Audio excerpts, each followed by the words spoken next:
할렐루야. 11월 24일 월요일 새벽 기도를 시작하겠습니다. 사도신경으로 우리의 신앙을 고백합니다. 나는 전능하신 아버지 하나님 천지의 창조주를 믿습니다. 나는 그의 유일하신 아들 우리 주 예수 그리스도를 믿습니다. 그는 성령으로 잉태되어 동정녀 마리아에게서 나시고 본디오 빌라도에게 고난을 받아 십자가에 못 박혀 죽으시고 장사된 지 사흘 만에 죽은 자 가운데서 다시 살아나셨으며 하늘에 오르시어 전능하신 아버지 하나님 우편에 앉아 계시다가 거기로부터 살아있는 자와 죽은 자를 심판하러 오십니다. 나는 성령을 믿으며 거룩한 공교회와 성도의 교제와 죄를 용서받는 것과 몸의 부활과 영생을 믿습니다. 아멘.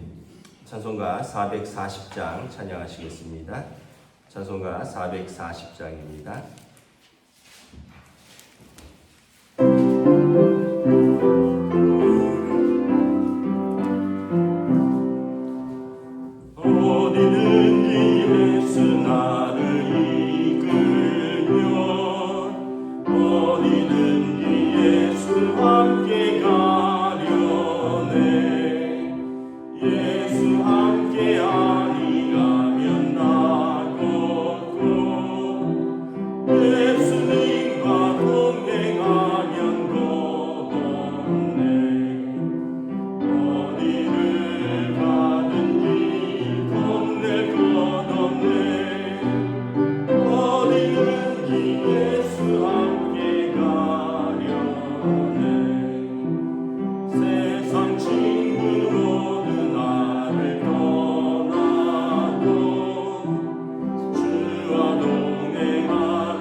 말씀은 구약성경 여호수아서 8장 10절에서 23절 말씀입니다.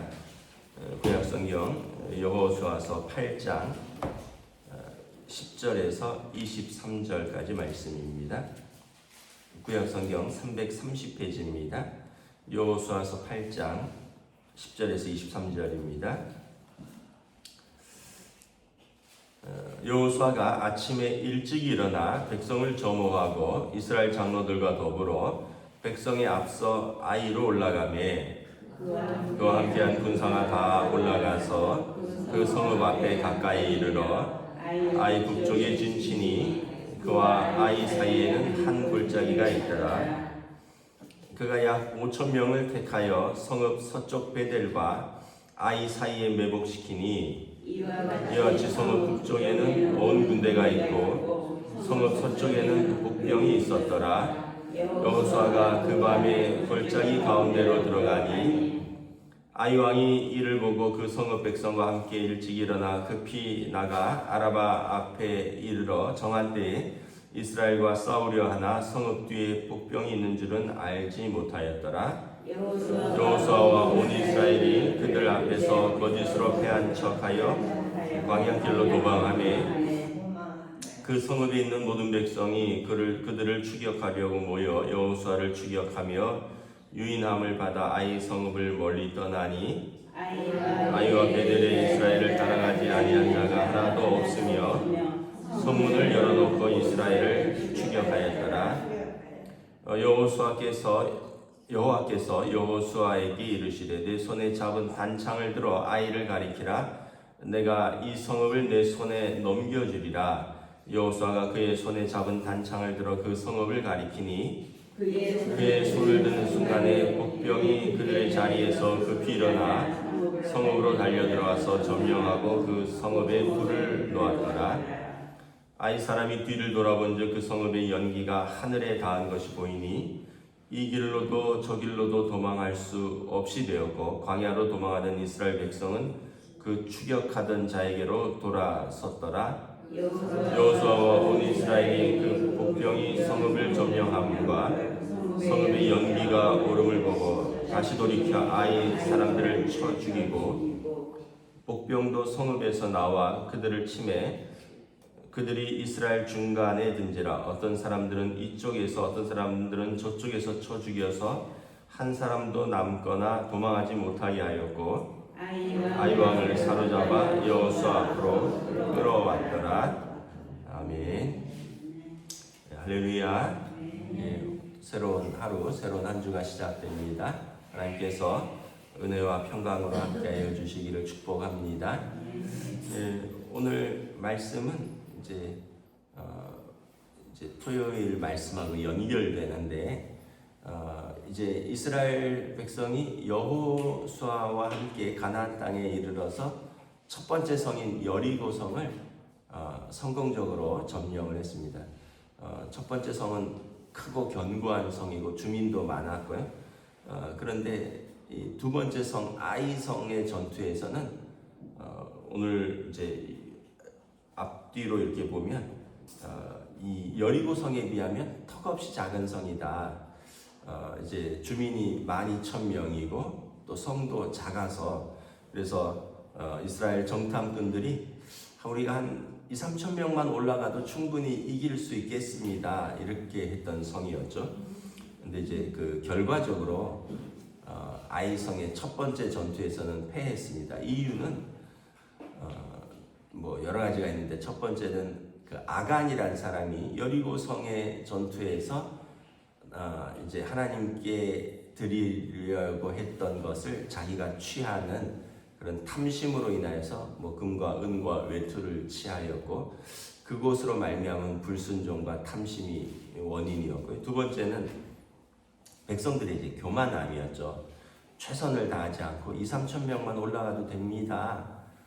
이랬던 그 교만함이 이제 우리가 뭐 큰 코를 다친다 이런 표현을 쓰듯이 그 교만함이 패망의 선봉이라고 그렇게 해서 패했고 세 번째는 여호수아도 그렇고 백성들도 그렇고 하나님께 의뢰하고 하나님께 기도하고 하나님과 상의하는 과정이 없었습니다. 아이성은 우리가 그냥 올라가도 2~3,000명이면 된다 뭐 이랬던 그러다 보니까 이제 자기들 힘을 의지하고 하나님을 힘을 의지하지 않았고요.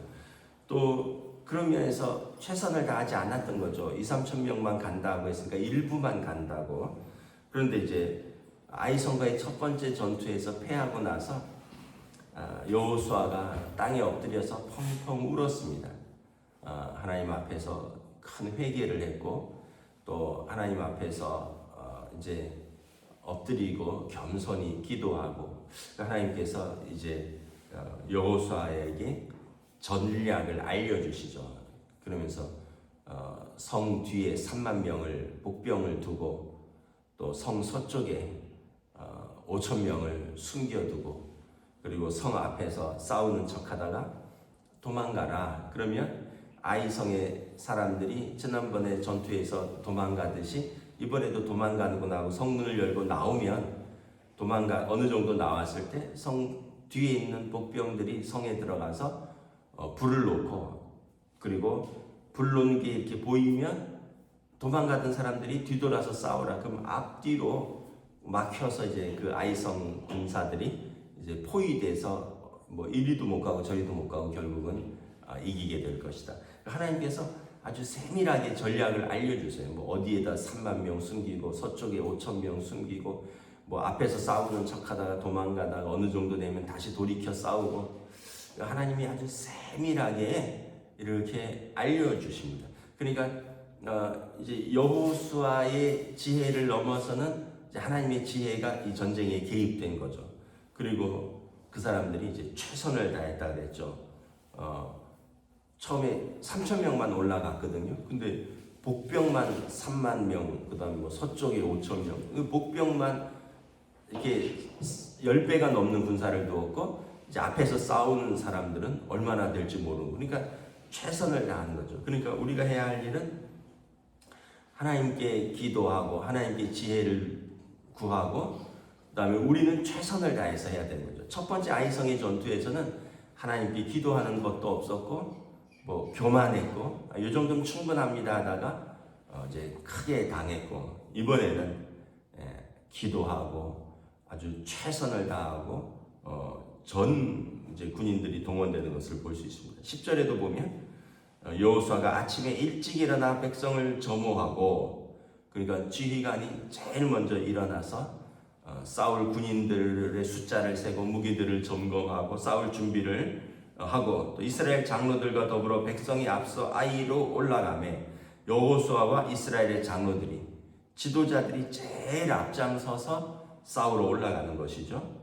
그리고 나서 그 뒤에 그와 함께한 군사가 올라가서 성읍에 가까이 이르러서 아이 북쪽에 진치고, 그러면서 12절의 말 보면 5천 명은 서쪽 베델과 아이 사이 도망가는 쪽에 매복시키고, 13절에 북쪽에 이제 또 3만 명을 매복시키고, 그리고 앞에서 싸우고 이제 나오는 것을 이렇게 볼 수가 있습니다. 그 결국은 그 작전대로 그대로 다 들어갔고요. 그리고 뭐 16절부터 보면 아이 사람들이 여호수아와 군대가 도망가니까 자기들이 이긴 줄 알고 막 쫓아가다가 뒤에서 보니까 성에 불이 나서 이게 무슨 일인가 하고 돌이키는데 거기에서 또 군사들이 나오고 결국 이리도 도망 못 가고 저리도 도망 못 가고 21절, 22절 이렇게 보면 왕까지 사로잡히고 모두 다 전멸하였더라. 아이성의 전투의 두 번째 싸움에서는 승리하였다라는 것을 볼 수가 있습니다. 그래서 우리가 여기서 이제 깨닫는 것은 뭐냐면, 항상 우리는 크고 작은 일에 하나님 앞에 기도하면서 하는 것이 최선의 방법이다.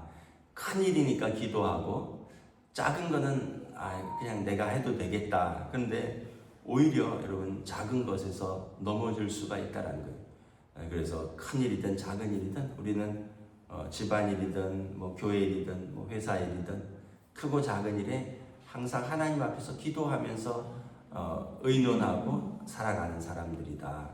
이게 성도의 자세이죠.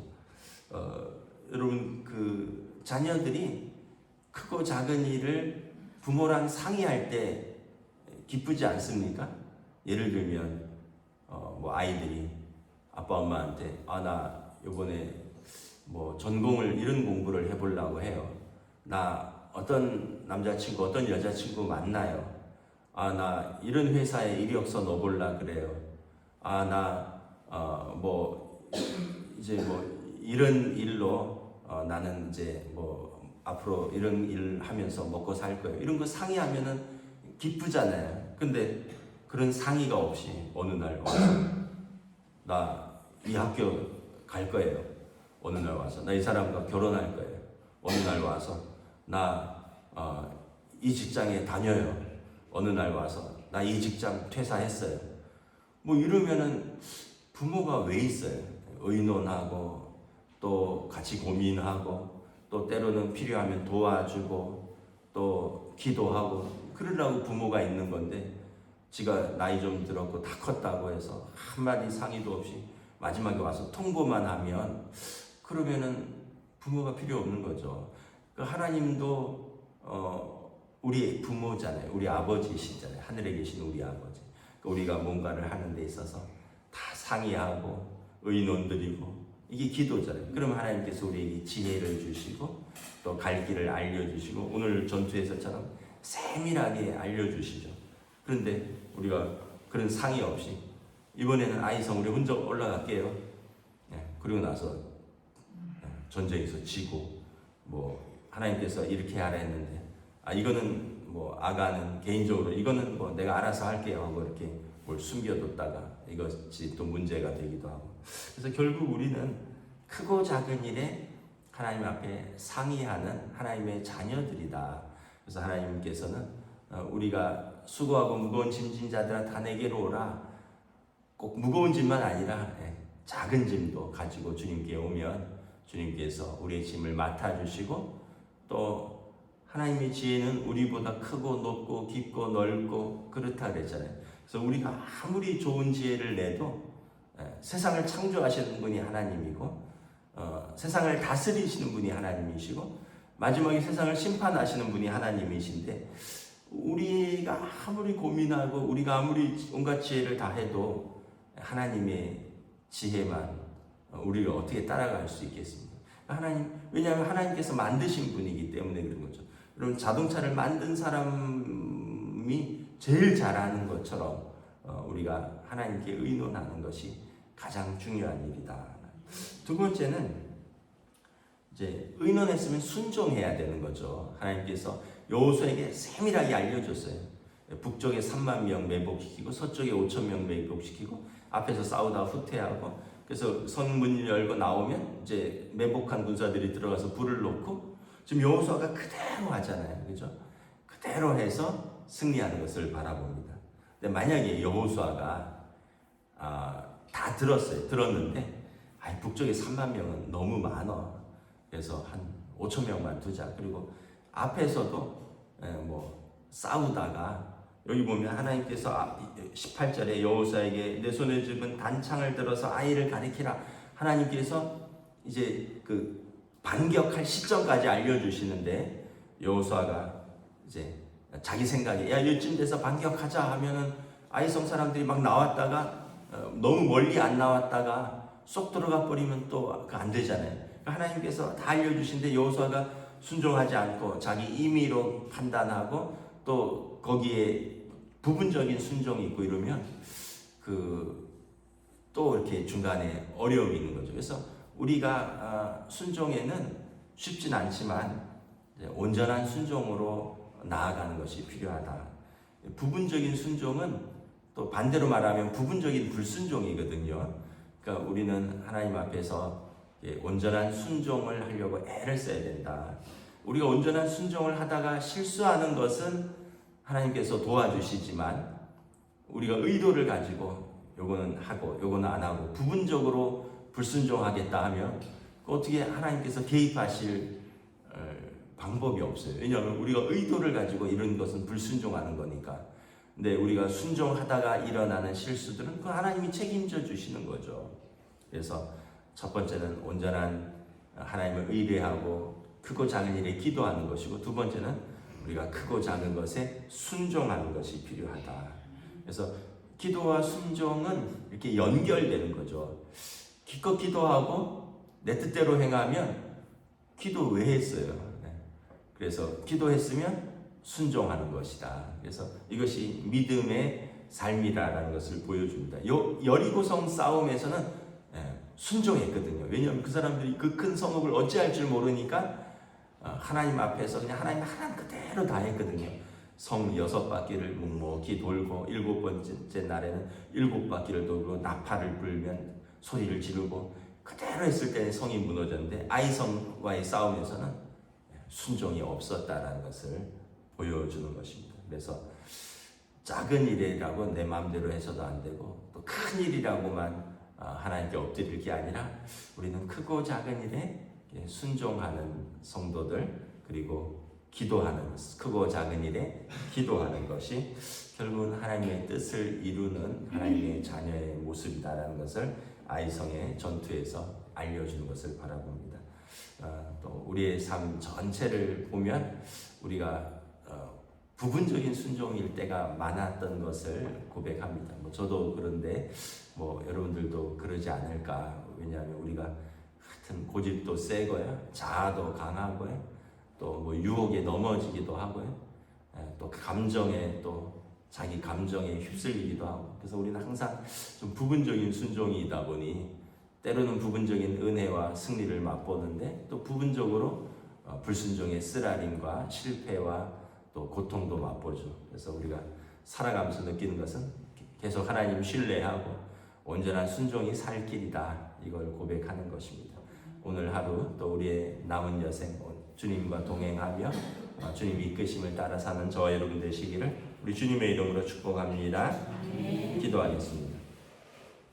하나님 은혜를 감사합니다. 아이성의 첫 번째 전투에서는 이스라엘이 쓰라린 패배와 또 많은 군사들을 잃었습니다. 눈물로 회개하고 이제 시작부터 하나님께 의뢰하고 하나님이 알려주신 방법대로 순종하고 그럴 때 두 번째 전투는 그 순종한 그대로 하였더니 이스라엘이 승리하는 것을 바라봅니다. 우리의 삶은 어쩌면 영적 전투와 같은 삶입니다. 광야의 길을 걸어가는 인생길입니다. 때로는 보이지 않고 또 들리지 않을 때가 있습니다. 그래서 우리가 하나님을 의지하고 하나님의 불기둥과 구름기둥을 따라 움직이는 것이 필요한데, 때로는 우리가 우리의 지혜와 우리의 경험과 또 우리의 자신감으로 앞서가다가 하나님보다 앞서가다가 실패할 때가 있음을 고백합니다. 그러나 이제 우리가 점점 하나님 앞에서 살아가면서 느끼는 것은 모든 일에 주님과 상의하고 주님의 인도하심을 받고 주님의 뜻을 따라 사는 것이 가장 안전한 방법이고 이것이 가장 좋은 길이라는 것을 깨닫습니다. 이러한 고백이 우리의 삶에서 항상 있기를 원하며 오늘 하루도 이 믿음의 하루, 주님과 동행하는 성령의 인도하심을 받는 복된 하루가 될 수 있도록 인도하여 주시옵소서. 감사를 드리오며 우리 주 예수 그리스도 이름으로 기도드리옵나이다. 아멘. 하늘에 계신 우리 아버지의 이름을 거룩하게 하시며 아버지의 나라가 오게 하시며 아버지의 뜻이 하늘에서와 같이 땅에서도 이루어지게 하소서. 오늘 우리에게 일용할 양식을 주시고 우리가 우리에게 잘못한 사람을 용서하여 준 것 같이 우리 죄를 용서하여 주시고 우리를 시험에 빠지지 않게 하시고 악에서 구하소서. 나라와 권능과 영광이 영원히 아버지의 것입니다. 아멘.